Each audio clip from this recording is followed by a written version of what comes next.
Buenos días, damas y caballeros. Soy Jesús Zulate, soy del Tecnológico.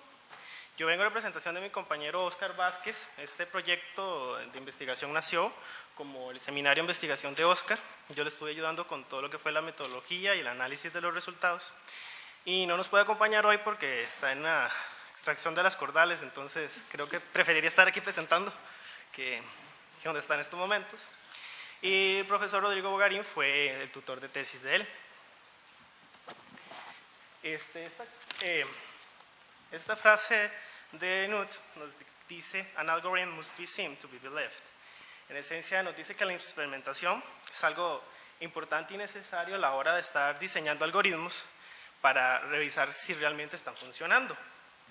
Entonces, la agenda de esta mañana, primero voy a presentarles lo que son los antecedentes, explicarles un poco de lo que es la arquitectura de OpenFlow, luego cómo interactúan las reglas de OpenFlow y el algoritmo original de identificación, que es el que se propone mejorar. Ya posteriormente entraremos en lo que es la investigación, donde vamos a plantear la metodología que se implementó, las mejoras, que fueron 2 en particular, y los resultados. Para ir cerrando con las conclusiones y las preguntas. Muy bien, OpenFlow es el algoritmo por defecto de SDN, Software Defined Networks. Básicamente son redes que se ajustan y se acomodan por software y no por hardware. O sea, antes las redes usualmente uno llegaba, sacaba un cable, lo ponía a otro lado y agarraba otro cable y lo ponía a otro lado, y esa es la forma alternativa de hacerlo. SDN nos propone que podamos hacer eso sin necesidad de ir a zafar los cables. OpenFlow fue propuesto por Stanford en el 2008 y actualmente es el protocolo de facto de SDN. OpenFlow tiene la siguiente arquitectura. En general son 3 componentes principales. El primero es el controlador OpenFlow, que puede ser una computadora, puede ser el mismo switch o puede ser un servidor, que es el que se encarga de configurar el switch OpenFlow, que es el que se encarga de pasar los datos de un lado a otro, pasar paquetes de aquí y para allá. Y el tercer elemento, en esencia, es el protocolo en sí, que es el que ayuda a la comunicación entre el controlador, que es como el panel de control, y el switch, que es el que hace el trabajo. Entonces, dentro de un switch OpenFlow hay 2 tablas. La primera es la tabla de flujos y la segunda son las tablas de acciones. Este algoritmo se va a tratar sobre la tabla de flujos, no se toma en consideración la tabla de acciones. La tabla de flujos está compuesta por una gran secuencia de Flow Table Entries, que son los FTEs, que en esencia te dice si un FTE más o menos es como lo siguiente: tiene el puerto por el cual entra, también tiene lo que son la entrada y la salida de las MAC address, el protocolo de Ethernet que se esté usando, las IPs de entrada, de salida, tanto en 4 y 6, bueno, IP versión 4 y IP versión 6, y también tiene la información en VP y en TCP. Un table entry es como, por ejemplo, cualquier paquete que venga en IP versión 4 al puerto 80, entonces redilígelo a esta máquina, que es el servidor HTTP. Si viene por ejemplo, para el puerto 22 o 23, redirijará a esta otra, que es la del FTP. Entonces, en esencia, para eso nos sirve. También funciona como firewall. De hecho, las reglas de OpenFlow, las reglas de switch, son un superconjunto de reglas del firewall. Entonces, tenemos estas tablas, y estas tablas llegan a tener alrededor de 20.000, 30.000, a veces hasta 80.000 entradas, y resulta que estas tablas cada entrada puede interactuar con alguna otra. ¿Cómo interactúan? Por ejemplo, si está la misma entrada duplicada en la tabla, como pueden ver arriba, la primera y la segunda FTEs son iguales. Ahí decimos que está duplicada. En el ejemplo de abajo, nótese que son muy parecidas, pero cambia la máscara. Entonces, la segunda FTE resulta que abarca más direcciones que la primera. Si la segunda estuviera antes, entonces sombraría la primera y la primera nunca se ejecutaría. Lo que busca este algoritmo es encontrar estas interacciones, porque resulta que uno puede escribir una regla, la mete en en el switch y nunca se ejecuta, se pierden los paquetes y uno dice, ¿qué pasó? Entonces, un señor llamado Bifulco y Snyder implementaron la primera versión de comparación del algoritmo, el algoritmo IDA, que toma la tabla con todas las entradas y toma un FT en particular y lo compara contra todos. Y al final te devuelve una lista con cada una de las interacciones, que pueden ser que la FT esté duplicada con alguna otra, que esté sombreada o que esté incluida en cada una. Este algoritmo tiende a ser n cuadrado cuando se compara la tabla contra sí misma, porque lo que nos interesa es cómo interactúan los FTs dentro del mismo switch. Y todo esto se hace dentro del switch. Toda la investigación con respecto a otros switches y que fuese distribuido no se realizó como parte de esta investigación. Han habido varios enfoques para solventar este problema. Uno de los que me pareció más interesante en particular fue el uso de álgebra booleana para definir si había interacción o no entre las entradas de una tabla de flujos. Otro enfoque un poco más pragmático es simplemente reducir la cantidad de entradas, y el otro fue como agruparlas, todas las que tengan las mismas acciones se agrupan. En fin, se han tomado varias formas de resolver este asunto, porque el mayor constraint que se tiene es el tiempo. Usualmente un paquete tiene que durar lo menos posible en pasar por el switch. Entonces, la propuesta de investigación viene a ser esta. Primero, se va a proponer las mejoras al algoritmo, que son las que voy a presentarles más adelante. Se genera un conjunto de tablas de FTs con diferentes tamaños.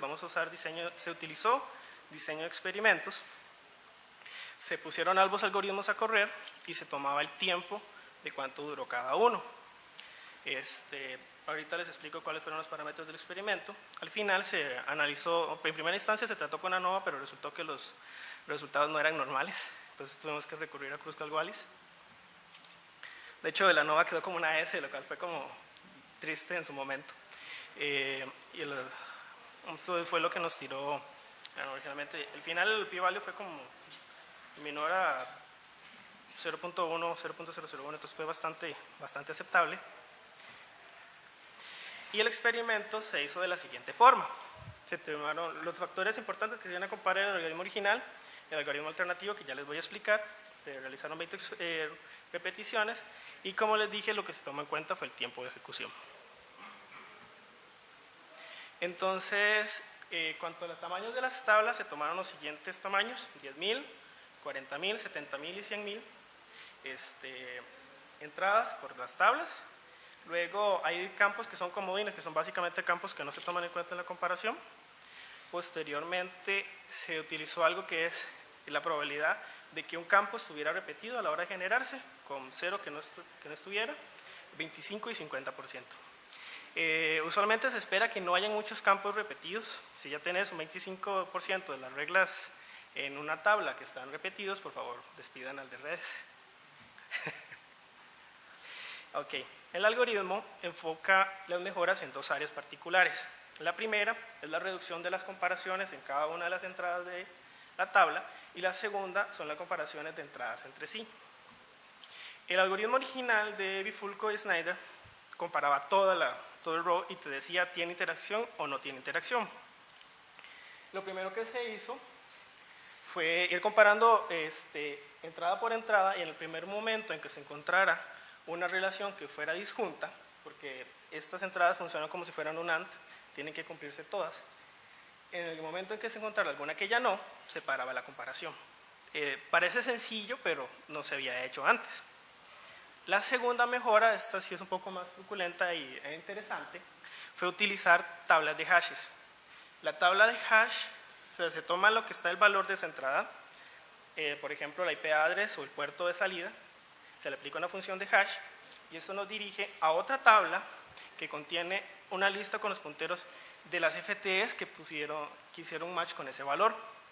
Entonces no fue necesario hacer un barrido completo por toda la tabla, sino simplemente se comparan las entradas que corresponden con el valor de hash que se calculó. De hecho, esto fue una reducción casi que logarítmica. Por ejemplo, si hubiera un 12, en el que no me acuerdo cuál era el nombre del protocolo, se aplica la fusión de hash, que si fuera el módulo, se mapea esta tabla, y esta tabla contiene solamente 2 entradas de las 10.000 entradas que habían originalmente. Eso fue una de las mejores estructuras de datos que se pudo utilizar. Se pensó también en árboles, pero al final se desechó y se utilizaron las tablas de hash. Muy bien, se puso todo esto, se generaron las tablas, se mandaron a correr y se produjeron los datos. Al final, el resultado bruto que se obtuvo fue este. En esencia, en verde está el algoritmo original de IDA, que en promedio duraba 53 milisegundos, y en azul está el algoritmo alternativo con las mejoras con las tablas y la comparación perezosa de las entradas, y más o menos es un 41%, 40%, la diferencia. De hecho, fue bastante prometedor. Yo sinceramente esperaba que fuera un poco mejor, porque la comparación de utilizar las tablas fuera una reducción casi que logarítmica, pero de hecho los resultados son bastante alentadores. Aquí puede verse ya segregado por lo que es el tamaño de la tabla. Hay un fenómeno divertido que es que en los 70.000 la mejora fue nada más como de un 15%, todavía no sabemos por qué. Pero en general el comportamiento es así. Ambos van creciendo y en 100.000, usualmente una tabla de FTs puede tener unas 80.000 reglas. Fue más o menos casi un 50% la reducción del tiempo, entonces fue bastante aceptable. De hecho, la intención es que esto se llegue a meter dentro del switch para que a la hora de introducir una nueva regla se manda a comparar contra todas las demás que ya existen y te dicen si estás haciendo conflicto con alguna regla preexistente. Al final, lo que se concluyó es que las optimizaciones que se aplicaron obtuvieron una mejora considerable, alrededor del 40%, y las estructuras de datos utilizadas, particularmente la tabla de hash, fueron muy efectivas. Hay algo que tomar en cuenta que es muy importante, que el rendimiento del algoritmo depende directamente de cómo estén compuestas las tablas. Por ejemplo, si fuera una tabla de 10.000 entradas, todas iguales, el algoritmo va a ser fatal. Pero eso es algo que no debería o no pasa en la vida real. O sea, si tenés todas las tablas con los valores iguales, hiciste algo muy mal y deberías tener solamente una regla. Entonces, esos corner cases caen en el punto de esto no pasa en la vida real. Lo segundo es que comparado con otros enfoques donde se hace el algoritmo original, se tiene que correr inclusive en un servidor fuera del switch, porque el tiempo que tomaba era muy alto. Esta implementación, de hecho, se propondría introducirla dentro del switch OpenFlow. El trabajo futuro, en esencia, se pretende publicar el algoritmo como software libre. También se pretende investigar un poco lo que es la segunda tabla de OpenFlow, que es la tabla de las acciones. Y creo que en el momento no hay muchas otras cosas. Esto surgió porque tanto Oscar como yo trabajábamos en el Centro de Investigación y Desarrollo en redes, en Hewlett Packard, y fue como resultado de los trabajos que se estaban haciendo.